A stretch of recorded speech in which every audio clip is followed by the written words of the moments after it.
Thank you very much, Master Ceremonies, Your Excellency, and Madam First Lady, members of the Cabinet, ministers, invitees. Good night. Make some noise from the highway. From the Mary. From Susdike. From Friendship. From Diamond Grove. From Eccles.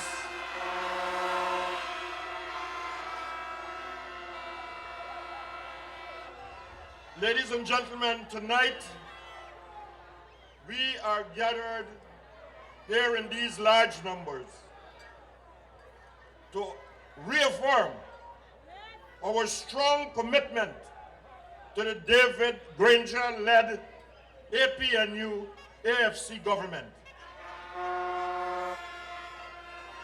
Because in less than 5 years, the achievement which he has achieved is second to none. No other first-term government has achieved as much in 5 years as he has done in 4.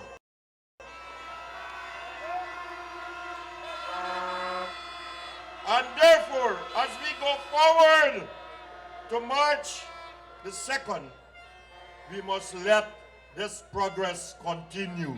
Don't stop the progress.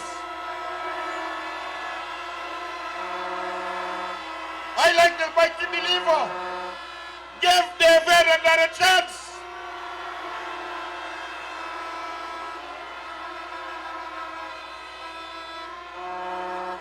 When we took office in 2015, we took this nation out of fear. This nation was living in fear because the previous government mishandled the security sector. On the 23rd of February 2002,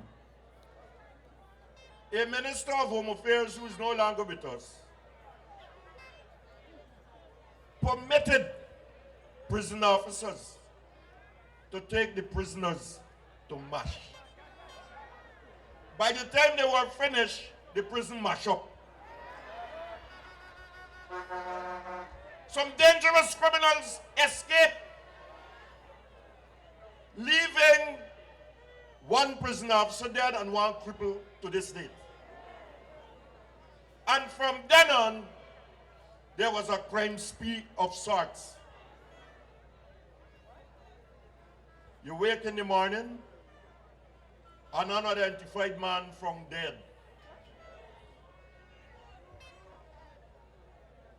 In that period, there was shooting every day, killing every day. We had, in that period, something called massacres. Massacre in Lusignan. Massacre in Bartico. And massacre in Linden. Y'all remember them? It took the David Granger government to bring sanity to this country. We can walk out in the night like this. We don't have to be afraid of phantom.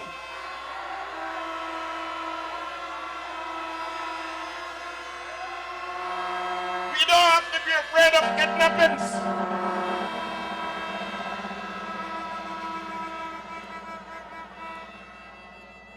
I can recall in that very period, they gave us some exports. Cocaine and fish. cocaine in lumber, cocaine in rum, cocaine in mitai, cocaine in awara, cocaine in pineapple, everything had cocaine. Today, David Granger fixed that.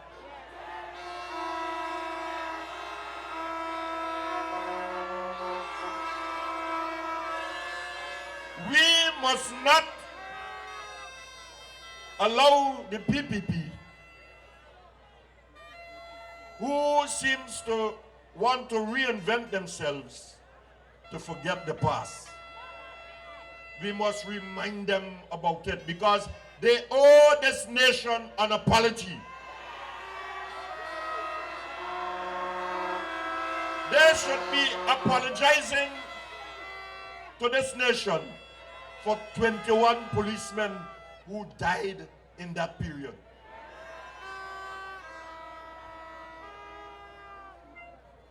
But they're barefaced enough to come back to us now to tell us that they would be this good and caring government. If you couldn't do it in 23 years, you're going to do it now?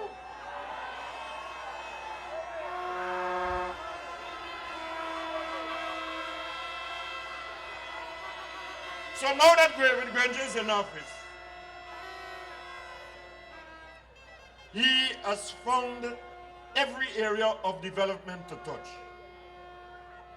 In the Ruburuni, where dry season brings problems to people to get water, wells are there now. Many, moreover, 100,000 people more are getting potable water. Go on the highway light up.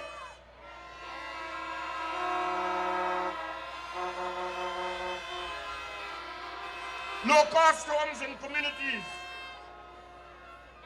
And hear this one. A man must be a man when he can keep his word. I know another man who can't keep his word, he lied too much. David Granger campaigned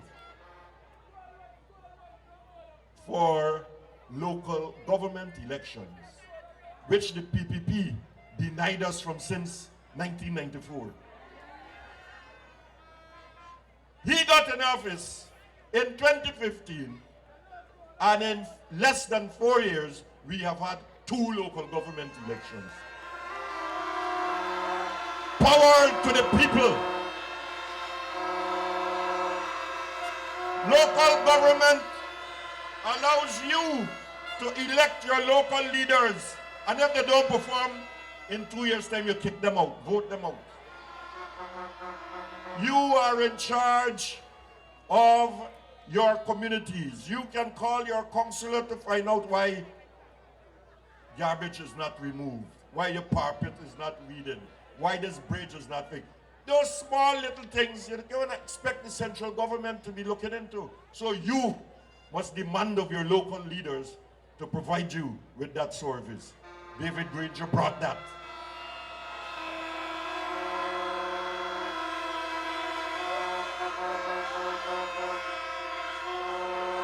And then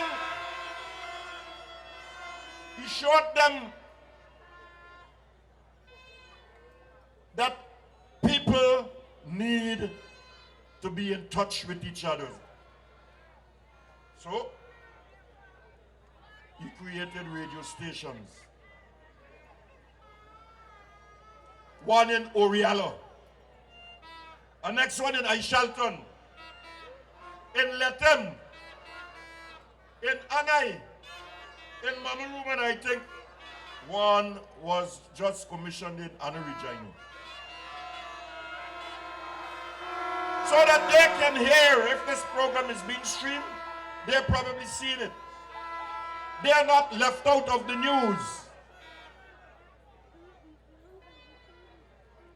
And Granger, true to form, he created tongues in Lethem, Bartico, Mabaruma, Anna Regina, and Madhya. You know why?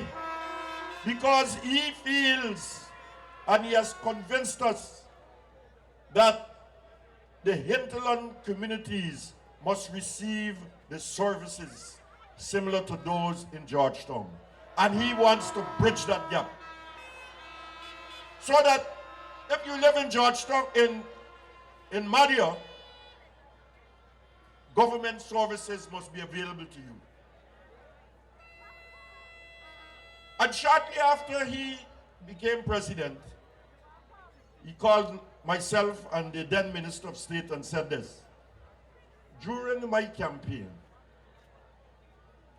the two single most problems people were talking about is birth certificate and passport. He said, I've appointed you Minister of Citizenship to right it, get it right. And in 2 years, we got it right.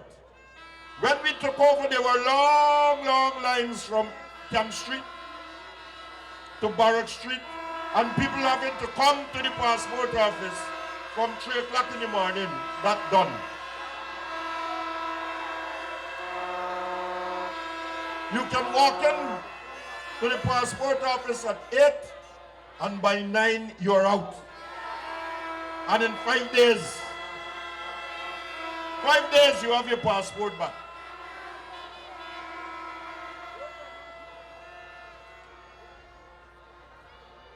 David Granger is now on a 10-year development plan. He says he's a seafarer man. So, don't worry, this 5-year thing. Let us go for 10. Makes sense. So that we don't have to be running and scurrying at every year end.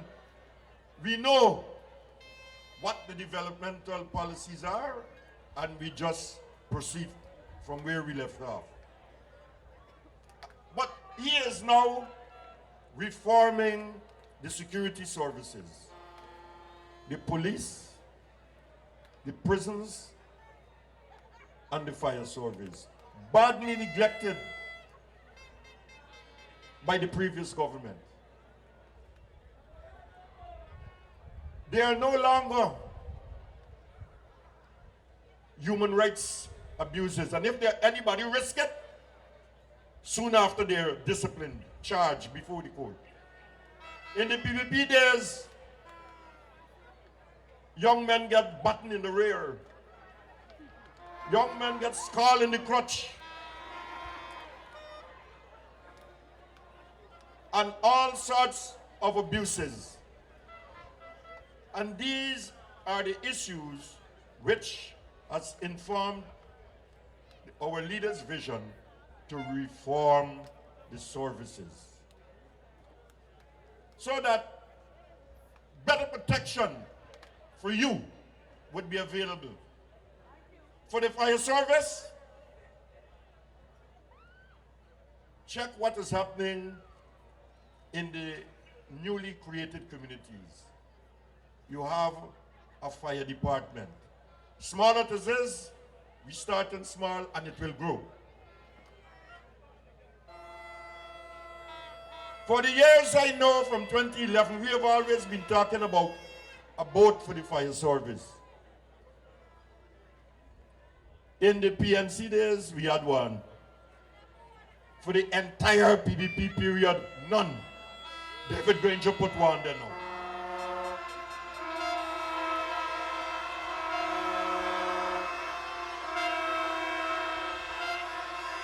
Because you can't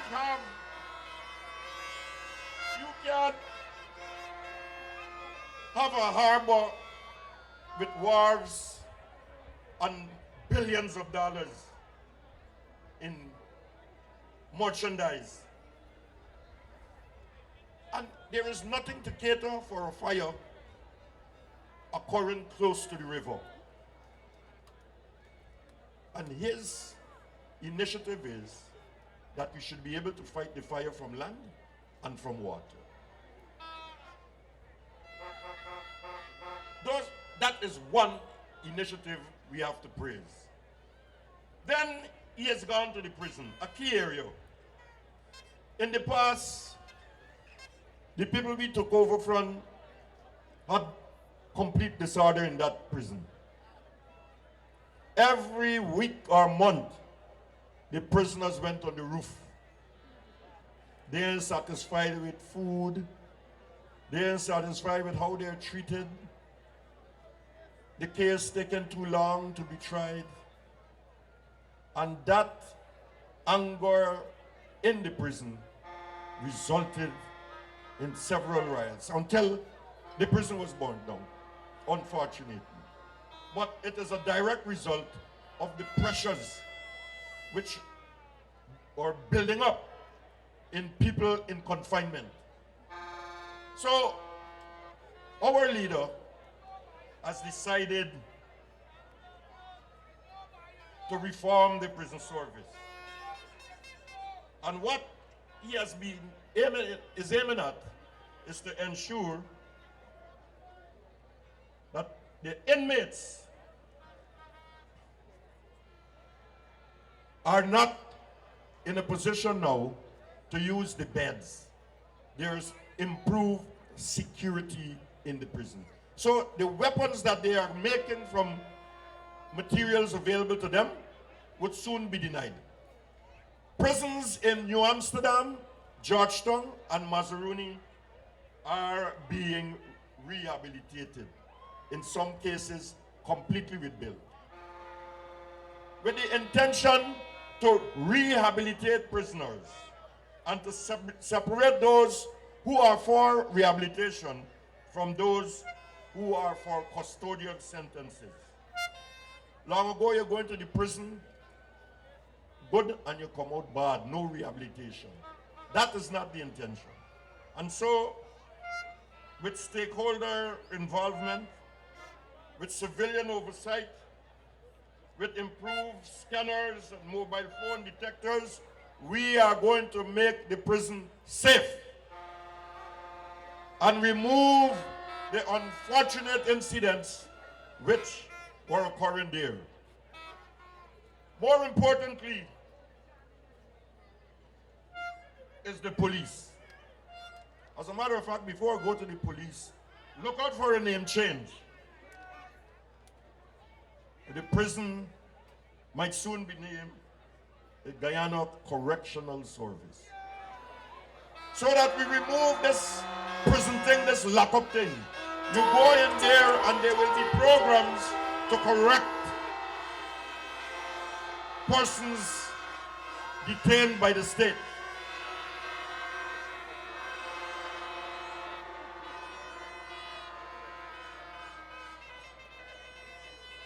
This president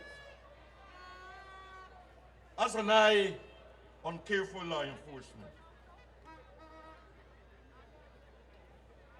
He has promoted and developed the Safe City project. Safe City allows for cameras to be placed at strategic points and for the police to be aided in the fight against crime. They can solve crime by catching it on the camera. Scientific methods. We have recently procured DNA and gun residue equipment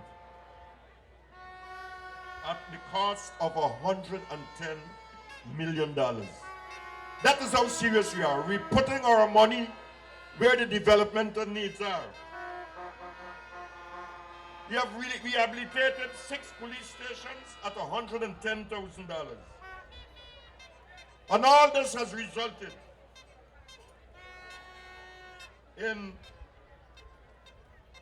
the reduction of serious crime from 2015 to now by 30%.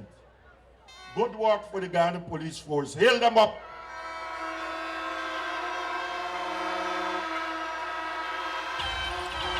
Not only have they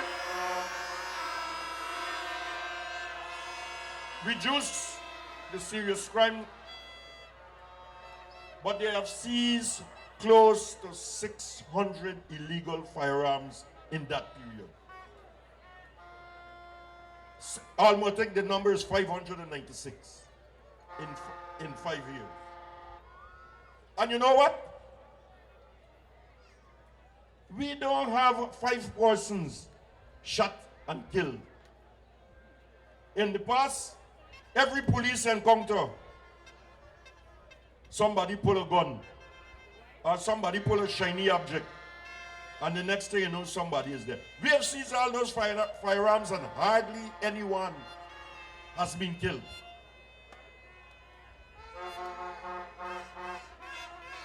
I think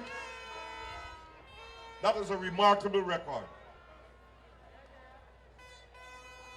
And it is testimony of the strength and commitment of our president. And that's why David must get another chance.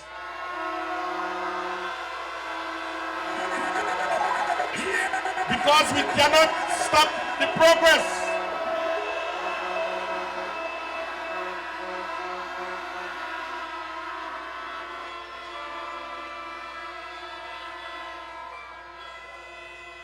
This election on March 2nd is a very decisive election. This election is about choosing the best leader to take us forward. For us here, David Granger is that leader.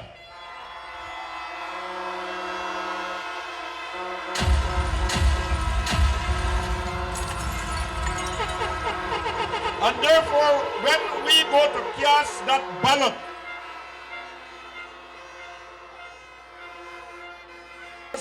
look up at the uppermost part of the ballot and downwards. You have to vote twice. Or you have to make that X twice. The one at the top is for Granger. You look for the palm with the key at the top, and you look for the same thing at the bottom to put the X. That palm would be used to lock the door on the PPP.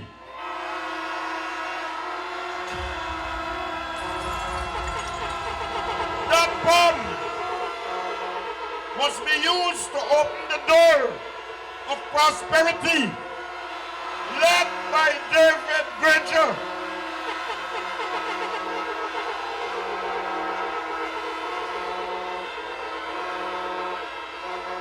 And follow me with this one.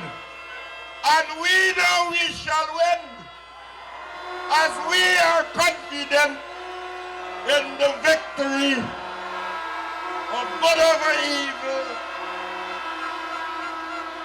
Ladies and gentlemen, thank you very much.